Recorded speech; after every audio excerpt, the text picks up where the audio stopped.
Okay, I'm going to, as I said, I'm a pretty proud CEO of BlackRock since we went public. The compounding return of BlackRock to our shareholders was 21%. Since Elon took Tesla public, his compounded return is 43%.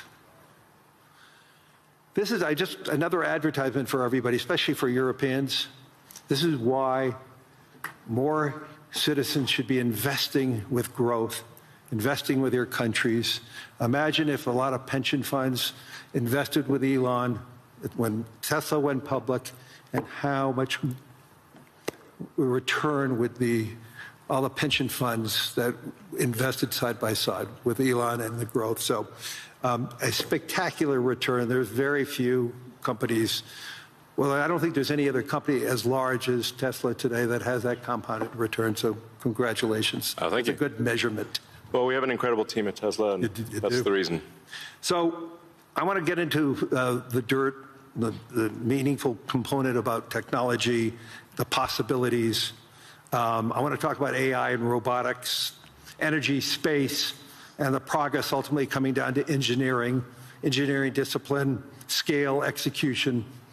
And few people, if not anyone, has the experience and the fortitude to confront these issues head on. Not just the ideas, but the execution across so many different technologies, Elon. And that's why I thought it was important for us to have this dialogue here in Davos.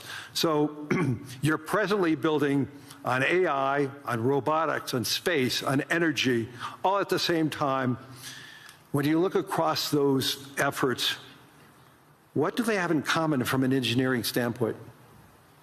Well, they're all very difficult technology challenges, but the overall goal of my companies is to maximize the future of civilization, like basically maximize the probability that civilization has a great future, and to expand consciousness beyond Earth. So if you take SpaceX, for example, that SpaceX is about advancing rocket technology to the point where we can extend life and consciousness beyond Earth, to the moon, to Mars, eventually to other star systems.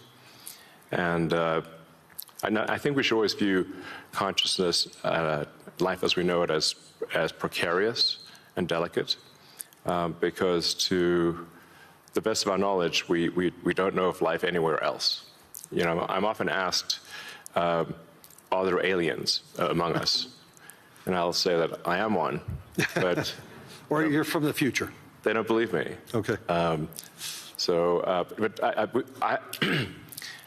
I think if anyone would know if there are aliens among us, it would be me. We have 9,000 satellites up there, and not once have we had to maneuver around an alien spaceship. So I'm like, I don't know.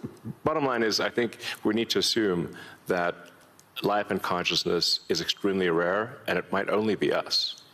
And if that's the case, then we need to do everything possible to ensure that the light of consciousness is not extinguished, because we're effectively, the way I view it is, the image in my mind is of a tiny candle in a vast darkness, a tiny candle of consciousness that could easily go out. And that's why it's important to make life multiplanetary, such that if there is a natural disaster or a man-made disaster on Earth, that consciousness continues. That's the purpose of SpaceX.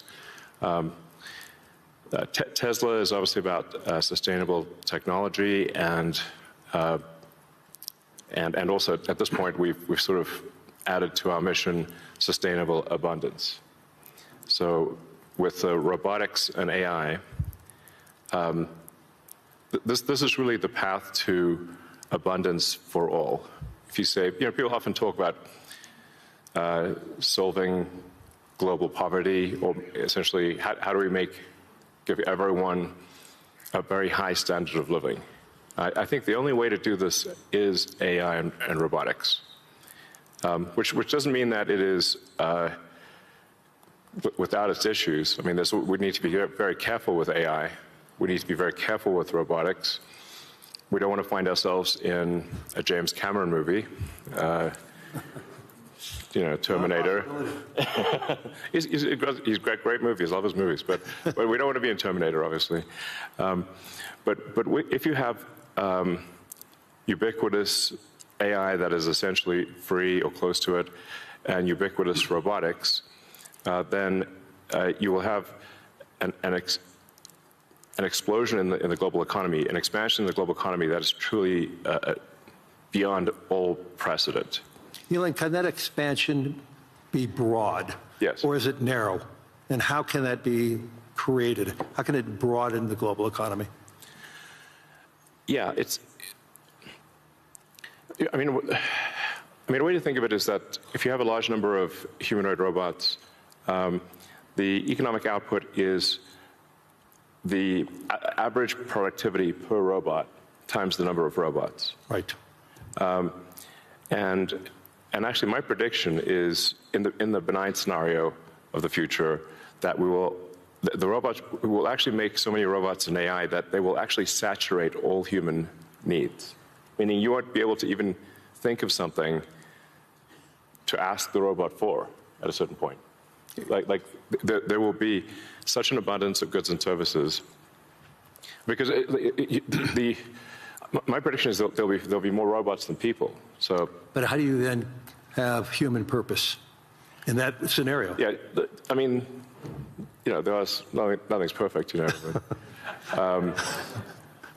but it is a necessary. Like you can't have both. You can't have work that has to be done and amazing abundance for all. Because if it's work that has to be done, then you and only some people can do it, then you can't have abundance. Then for it's all. narrow. Yeah, it's narrow. Yeah. Exactly. So, but if you have billions of humanoid robots, and I think there will be, I think everyone on Earth is going to have one and going to want one, because who wouldn't want a robot to, assuming it's very safe, watch over your kids, take care of your pet. If you have elderly parents, a lot of friends of mine have said they have elderly parents. It's very difficult to take care of them. Expensive. Yeah, it's expensive, and there just aren't enough people to take care of there aren't enough young people to take care of the old people. Right. So if you had a robot that could take care of and protect an elderly parent, I think that would be great. That would be an amazing thing to have.